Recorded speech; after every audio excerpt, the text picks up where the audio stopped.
Hi. All right, so I'm going to be doing some collaborative games that are in your PowerPoint. The first one I'm going to do is called a shakedown, and this is super fun. A lot of these first few games are warm up, so it gets the kids warmed up and working together. So the first one is called shakedown, and everybody stands in a circle. Um, and usually, if it's a newer group to games like this, I will start them off and so they'll follow me. So we do 8, 7, 6, 5, 4, 3, 2, 1 with our right hand. Same thing with our left, 8, 7, 6, 5, 4, 3, 2, 1. Then our right leg, 8, 7, 6, 5, 4, 3, 2, 1. Left leg, 8, 7, 6, 5, 4, 3, 2, 1. Then we do 7, 6, 5, 4, 3, 2, 1. 7, 6, 5, 4, 3, 2, 1, all the way down. And you keep going. And you do 6, 6, 6, 6, 5, 5, 5, 5, 4, 4, 4, 4, 3, 3, 3, 3, 2, 2, 2, 1, and then we're back at 0. Um, so that's one to get kids working together. You can really count however you want. If you want to go up to 1, 2, 3, 4, 5, 1, 2, 3, 4, 5, 1, 2, 3, 4, 5, 1, 2, 3, 4, 5, and then do 1, 2, 3, 4, 1, 2, 3, 4, depending on what age group you're working with. Usually with the kindergartners, I do that 1, 2, 3, 4, 5, and stop there until we get really advanced and we're really working together. What I like to encourage them to do is to listen to each other and to look around the room and make sure you're shaking with every single person in the room. So they keep their eyes floating and they're not just looking at me. It's about connecting with each other.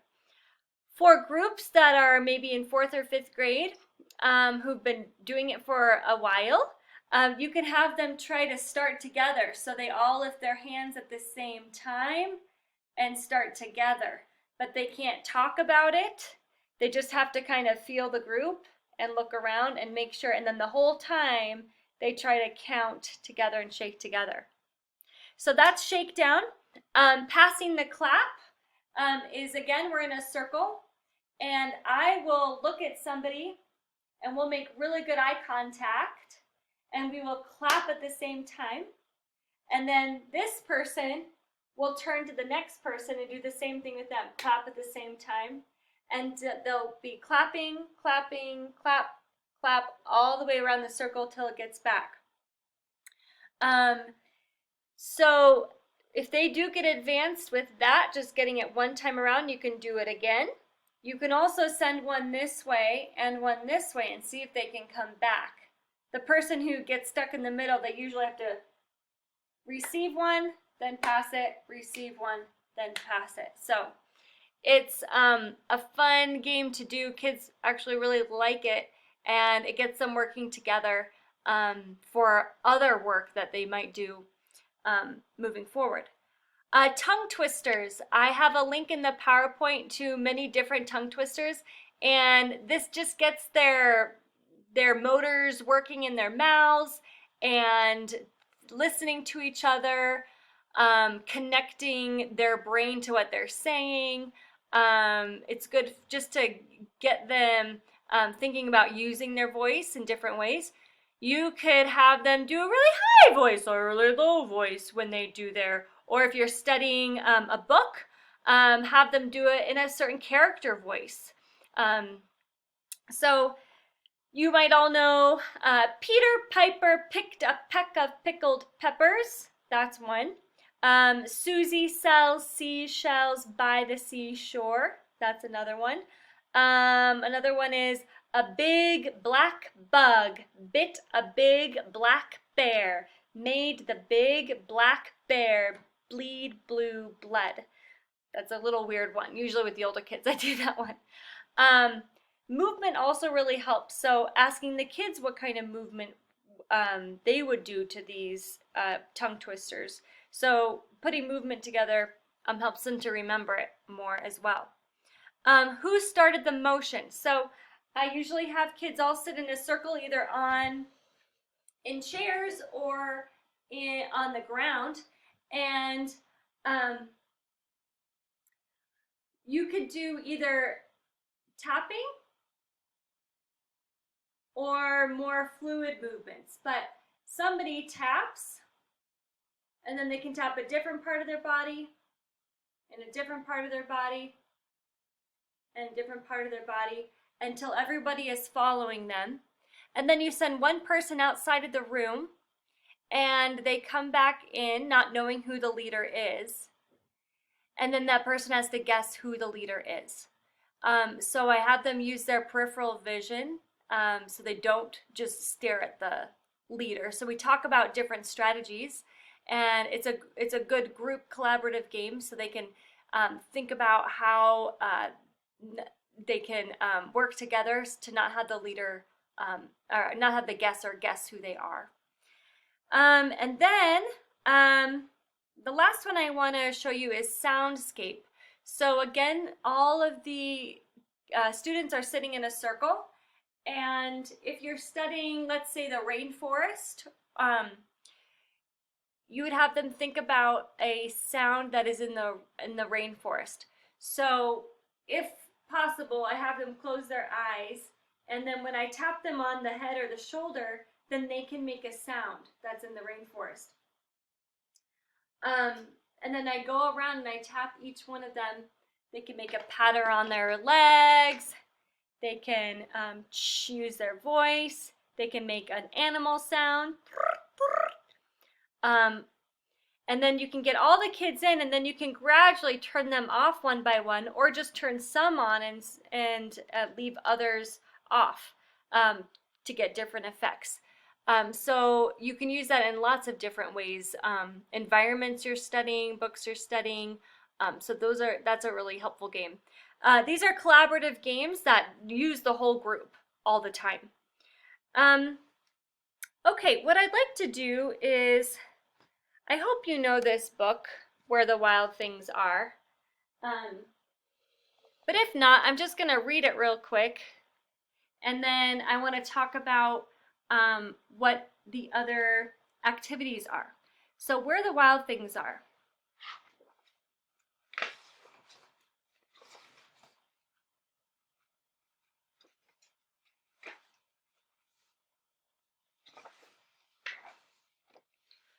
The night Max wore his wolf suit and made mischief of one kind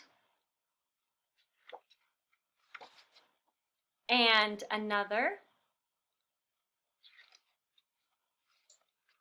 his mother called him Wild Thing, and Max said, "I'll eat you up," and he was sent to bed without eating anything.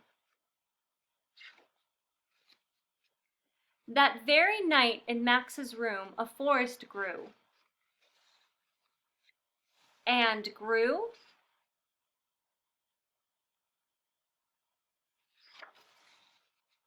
and grew until the ceiling hung with vines and the walls became the world all around.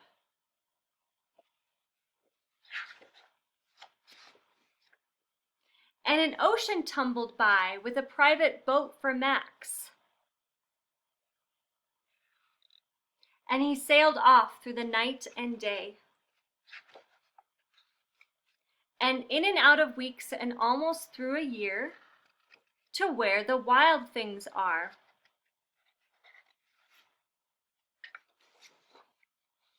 And when he came to the place where the wild things are, they roared their terrible roars and gnashed their terrible teeth and rolled their terrible eyes and showed their terrible claws. And Max said, "Be still." And he tamed him with a magic trick of staring into their yellow eyes without blinking once. And they were frightened and called him the most wild thing of all. And made him king of the wild things. And now, cried Max, let the wild rumpus start.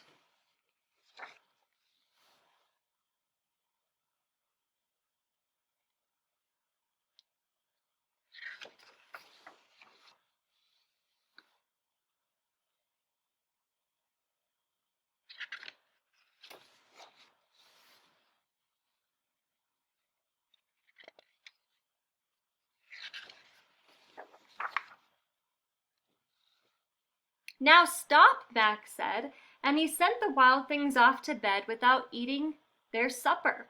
And Max, the king of the wild things, was lonely and wanted to be where someone loved him best of all. Then all around the world and far away across the world he smelled good things to eat.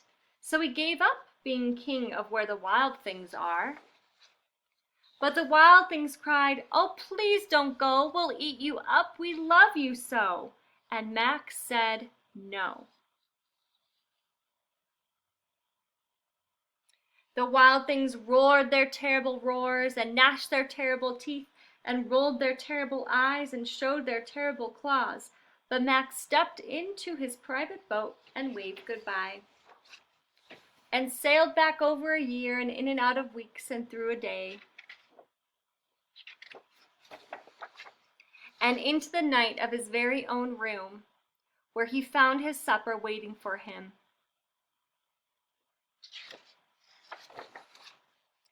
And it was still hot. So this is a great book that kids love, and there's lots to do with it.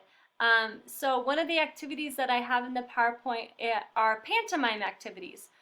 So pantomime is something that you do without speaking and without any props, so it's really easy to do whenever, wherever, with anything. So if I were to choose an activity out of here, I could do something like sailing in a boat. I could do chasing my dog, creating mischief. What does mischief look like? I could do something like, what might you be doing during the wild rumpus? Are you swinging for branches? Are you dancing? What might you be doing?